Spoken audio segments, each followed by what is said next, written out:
Life में हर किसी का सपना होता है कि ज़्यादा से ज़्यादा पढ़ाई करके एक अच्छी और ईमानदारी की जॉब करें और अपना नाम रोशन करें। लेकिन अगर आप किसी भी चीज़ की पढ़ाई करते हैं और उसमें अपनी डिग्री पूरा करना चाहते हो तो आपको उस कोर्स की पूरी जानकारी होनी चाहिए कि ये कोर्स क्या है, इसे कैसे करें, इसके लिए क्या क्या योग्यता होनी चाहिए, इसमें आपको क्या क्या पढ़ाया जाता है इत्यादि।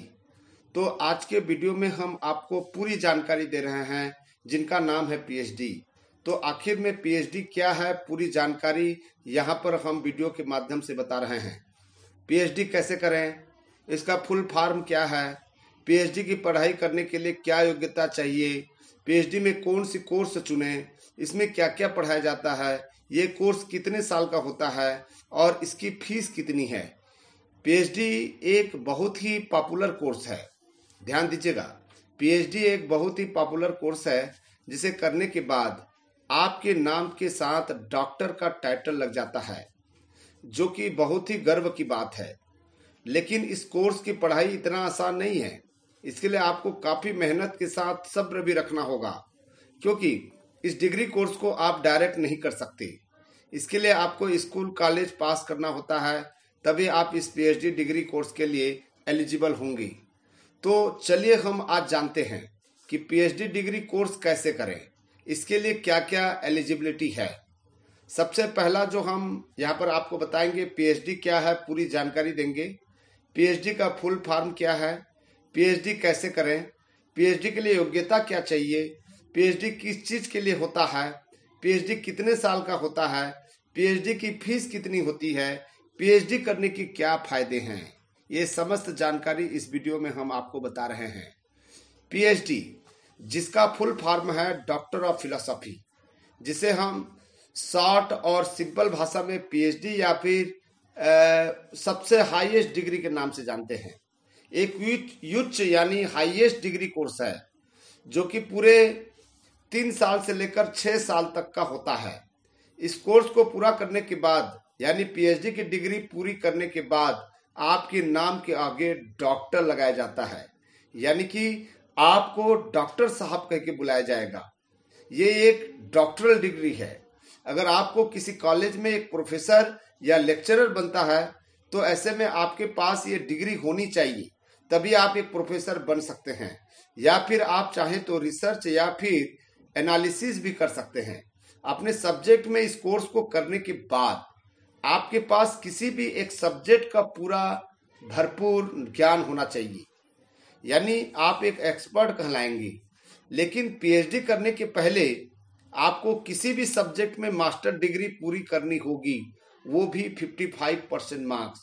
आपका इंटरेस्ट हो और उस कोर्स को अच्छे से ज़्यादा मार्क्स लाएं, तो पीएचडी करने से पहले आपको ये बातें ध्यान रखनी होगी कि जिसमें सब्जेक्ट में आप इंटरेस्ट हो या जो भी सब्जेक्ट में आपने 12th पास की हो उसी सब्जेक्ट में ग्रेजुएट पूरी करें, साथ ही मास्टर डिग्री भी उसी सब्जेक्ट में पूरी करें, ताकि आपको पीएचडी में किसी भी तरह की प्रॉब्लम ना हो। अब आप शुरू से ही एक सब्जेक्ट में इंटरेस्ट लेते हैं तो पीएचडी में आपको काफ़ी मदद मिलेगी। सबसे पहली बात, पीएचडी के लिए योग्यता क्या चाहिए। आपकी ग्रेजुएशन पूरी होनी चाहिए, उसमें भी 50% ले आते हैं तो बेहतर है। दूसरी बात, मास्टर डिग्री में 55% लाना जरूरी है। कम से कम 50% या 60% मार्क्स चाहिए एंट्रेंस एग्जाम के लिए। ये परसेंटेज कुछ कॉलेजों में अलग होती है, कुछ यूनिवर्सिटी में अलग होती है, लेकिन यदि आपके पास में 55% या 60% से ऊपर है तो आप पीएचडी के लिए एलिजिबल है। हाँ, SC ST OBC के लिए 5% की छूट है।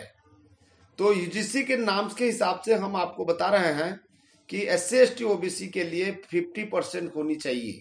अन्यथा जनरल कैटेगरी के व्यक्ति हैं तो 55% पीजी में आपके मार्क्स होनी चाहिए।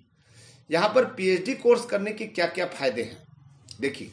पीएचडी उच्च यानी हाईएस्ट डिग्री कोर्स है। पीएचडी करने के बाद आप अपने फील्ड में एक्सपर्ट कहलाएंगे। पीएचडी करने के बाद आप किसी भी कॉलेज में या यूनिवर्सिटी में एक असिस्टेंट प्रोफेसर बन सकते हैं। पीएचडी करने के बाद में आप रिसर्च या एनालिसिस कर सकते हैं। पीएचडी करने के बाद आपके नाम के सामने डॉक्टर लगा सकते हैं। पीएचडी करने के बाद किसी भी पोजीशन के लिए जॉब में अप्लाई कर सकते हैं। पीएचडी करने वाले को हम क्रिएटर ऑफ इंफॉर्मेशन भी कहते हैं। पीएचडी करने के बाद आपको अपने फील्ड में सब कुछ ज्ञान हो जाएगा कि क्या सही है और क्या गलत है। यहाँ पर हम आपको जो है पूरी जानकारी दे रहे हैं पीएचडी के बारे में। सबसे पहली बात, आपके पास में 12th पास करें। सबसे पहली जो स्टेप है वो 12th पास करना पड़ेगा। यदि छोटे बच्चे देख रहे होंगे, जो स्टूडेंट हैं, उनके लिए बहुत अच्छे मार्गदर्शन वाला वीडियो है ये। 12th पास करें। किसी भी सब्जेक्ट में डिग्री करना हो तो उसके लिए सबसे पहले आपको 12th पास करना ही होगा। इसी तरह अगर आपको पीएचडी 10th पास करने के बाद 12th पास करना हो तो इसके लिए आपको 12th पास करना ही होगा। जब जिस भी सब्जेक्ट में आपको रुचि है उसी सब्जेक्ट को चुने। 12th में 11th में चुन लें, उसी सब्जेक्ट से करें ताकि आपको आगे जाके फायदा हो। और कोशिश करें कि 12th में अच्छे मार्क्स के साथ पास करें और कम से कम 60% मार्क्स लाएं तो बेहतर होगा। दूसरा स्टेप है ग्रेजुएशन के लिए अप्लाई करें और पढ़ाई पूरी करें, स्टडी पूरी करें। जैसे ही आप 12th पास कर लेते हो, इसके बाद आपका जो भी सब्जेक्ट या फील्ड फेवरेट है, यानी जिस भी कोर्स के लिए आप पढ़ाई करना चाहते हैं उसके लिए एंट्रेंस एग्जाम दें। एग्जाम क्लियर करके अपने ग्रेजुएशन डिग्री की पढ़ाई पूरी करें। जिस भी फील्ड में एक्सपर्ट बनना चाहते हैं उस सब्जेक्ट को अच्छे से पढ़ें, ज्यादा से ज्यादा मार्क लाएं, आगे जाके आपको फायदा हो। कोशिश करें कि ग्रेजुएशन में यूजी में जिसको कहते हैं कि वो भी 60% या 55% या कम से कम 50% आपको लाना ही पड़ेगा। तीसरा स्टेप है मास्टर डिग्री की पढ़ाई जो है पूरी करनी पड़ेगी। जैसे ही आप अपनी ग्रेजुएशन पूरी कर लेते हैं, इसके बाद आपको पोस्ट ग्रेजुएशन यानी मास्टर डिग्री के लिए अप्लाई करना होगा। ध्यान रहे, जिस फील्ड या सब्जेक्ट में आपने बैचलर डिग्री पूरी की है उसी सब्जेक्ट में मास्टर डिग्री भी पूरी कर ले, तभी आपको पीएचडी में फायदा होगा। कोशिश करें कि मास्टर और बैचलर डिग्री में आपके कम से कम 60% हो, कम से कम 55 तो होनी चाहिए ताकि आपको आगे एंट्रेंस एग्जाम के लिए कोई दिक्कत न हो। कम से कम 55, लेकिन 60% लाने की कोशिश करें। फिर चौथा है यूजीसी नेट टेस्ट के लिए अप्लाई करें और क्लियर करें। जैसे ही आपकी पोस्ट ग्रेजुएशन पूरी हो जाती है या फाइनल ईयर में है तो आपके पीएचडी करने के लिए यूजीसी नेट के एग्जाम देना होगा, इससे क्लियर करना होगा। पहले ये एग्जाम नहीं था, लेकिन अब पीएचडी करने के लिए इस एग्जाम को क्लियर करना बहुत ही जरूरी माना जाता है।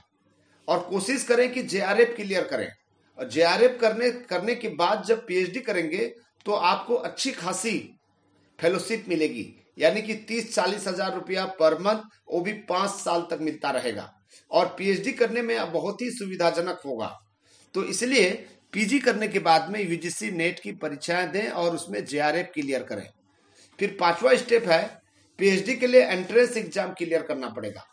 जैसे ही नेट एग्जाम क्लियर कर लेते हैं, इसके बाद आप पीएचडी एंट्रेंस एग्जाम देने के लिए योग्य हो जाते हैं। यानी कि कुछ यूनिवर्सिटी में नेट जेआरएफ के लोगों को जो है पीएचडी एंट्रेंस में छूट भी दे रखा है, और कुछ विश्वविद्यालय में मापदंड अलग है कि नेट और जेआरएफ को जो है एग्जाम देना ही पड़ता है। तो यदि एग्जाम देना पड़ता है तो एग्जाम दें, एंट्रेंस एग्जाम दें, और यदि नहीं देना पड़ता है तो कोई बात नहीं। अब आपको अपने हिसाब, जिस भी कॉलेज में आपको पीएचडी की पढ़ाई करनी है उस कॉलेज के एंट्रेंस एग्जाम देकर हर यूनिवर्सिटी अपने अपने एंट्रेंस एग्जाम कंडक्ट करती है। पीएचडी के लिए तो आपको इस एग्जाम को क्लियर करना होगा, तभी आपको एडमिशन मिलेगा। तो इस तरह आप पीएचडी की डिग्री हासिल करते हैं और अपने फेवरेट सब्जेक्ट में वो भी पीएचडी करते हैं, जिससे ज्यादा ज्ञान पा सकते हैं। अब बहुत से लोगों के मन में सवाल है कि पीएचडी के लिए कितने पैसे लगते हैं, कौन सी कॉलेज से पीएचडी करना सही होगा, पीएचडी कॉलेज की फीस और इसमें कितना खर्चा आएगा, ये कोई फिक्स नहीं है। याद रखिएगा, यदि सेंट्रल यूनिवर्सिटी में आप पीएचडी करते हैं तो आपको टोटल पीएचडी करने तक का जो खर्च होगा 50 से 60 हजार रुपया होगा।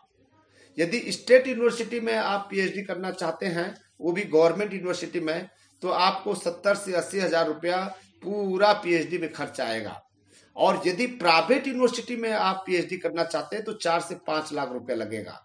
तो आपको सोच लीजिए कहां पर करना है।